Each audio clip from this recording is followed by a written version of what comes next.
Hi అండి, welcome to my channel. మన ఏంటి వంట. నేను మీ స్వర్ణలత. ఈ రోజు మన ఛానల్లో కొత్త రెసిపీ చేయబోతున్నాను. అది ఏంటి అనుకుంటున్నారా? బీరకాయ ఎగ్ కర్రీ. ఈ కర్రీ చాలా మందికి తెలిసి ఉండకపోవచ్చు, బట్ బీరకాయ ఇష్టం లేని వాళ్ళు ఒకసారి ఇలా ట్రై చేసి తినండి. మీకే మళ్ళీ మళ్ళీ చేసుకొని తినాలి అనిపిస్తుంది. బీరకాయ పైన పాజిటివ్ ఇంప్రెషన్ వస్తుంది. సో ఇంకెందుకు ఆలస్యం, వెంటనే స్టార్ట్ చేసేద్దాం ప్రాసెస్.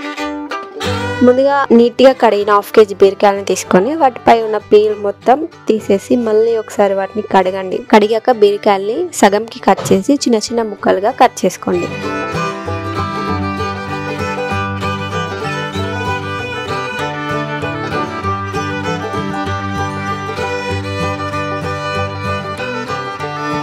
ఆ తర్వాత ఒక ఉల్లిపాయ తీసుకొని చిన్నగా కట్ చేసుకోండి. అలాగే 4 పచ్చిమిర్చి, కొత్తిమీర, కరివేపాకు కూడా కట్ చేసుకొని పక్కన పెట్టుకోండి.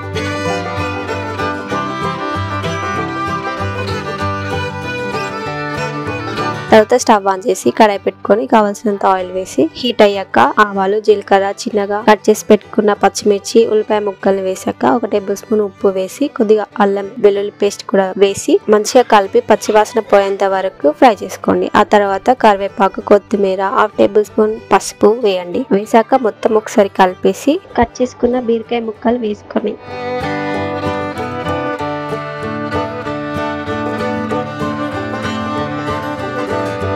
10 minutes ఉడకనిచ్చిన తర్వాత మళ్ళీ ఒకసారి క్యాప్ తీసి ఒకసారి కలుపుకొని ఆ తర్వాత ఒక 5 to 10 minutes ఉడికిన తర్వాత 1 టేబుల్ స్పూన్ కారం వేసుకోండి. ఆ తర్వాత కలిపి ఒక 2 eggs ని పగలగొట్టి కర్రీని సైడ్ కి అని పగలగొట్టిన ఎగ్స్ ని మధ్యలో వేసి కర్రీని మొత్తం ఎగ్ మిశ్రమం మొత్తం కవర్ అయ్యేలా కప్పేయండి. తర్వాత క్యాప్ పెట్టేసి 5 to 10 minutes ఉడికించాక కలిపేసి 1/2 టేబుల్ స్పూన్ గరం మసాలా వేసి కలిపేసి 2 minutes లో ఫ్లేమ్ లో పెట్టి ఉడికించి ఆ తర్వాత స్టవ్ ఆఫ్ చేసి సర్వ్ చేసుకొని వేడివేడిగా అన్నంలోకి లాగించేయండి. టేస్ట్ చాలా బాగుంటుంది. మీరు కూడా ఇలా ట్రై చేసి టేస్ట్ ఎలా ఉందో కామెంట్ చేయండి. వీడియో నచ్చితే లైక్ చేయండి, షేర్ చేయండి. అలాగే మన ఛానల్ సబ్స్క్రైబ్ చేసుకోవడం మర్చిపోకండి. And keep watching. మరిన్ని రెసిపీతో మీ ముందుకి వచ్చేస్తాను.